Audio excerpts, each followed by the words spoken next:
Eto chef, ang unang tanong namin, anong iluluto mo para sa isang taong in love?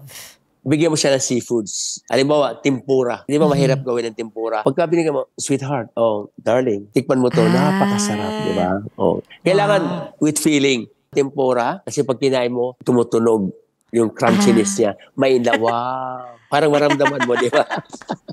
may Huwag yung matigas. effort. Huwag yung matigas kasi mga tigas naman ito, parang ang hirap. Dapat, pag Oo nga. kinain mo, suwabe-suwabe sa bibig at marinig mo yung crunchiness niya, wow, ma-in love ka talaga.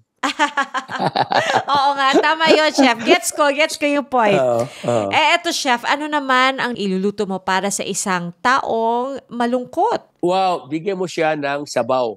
Yung tinatawag na hot sour soup. Mhm. Hot sour soup, yun sa Chinese, di ba?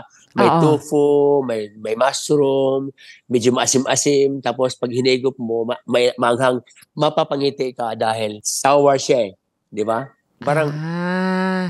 wow, parang magising ka. Oo nga, no? Oo, magising ka Parang, kasi, di ba? Manghang konti at oo. maasim-asim, mapapangiti ka.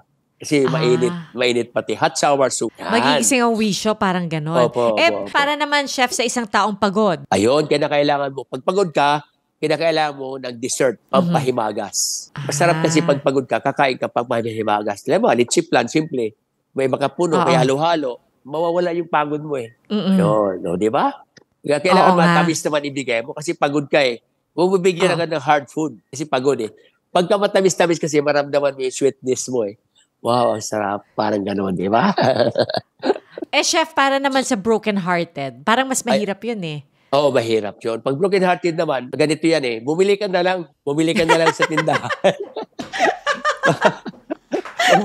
Wag mo na lutuin kasi broken-hearted na eh. Pumili ka na lang, baka mapintasan ka pa eh.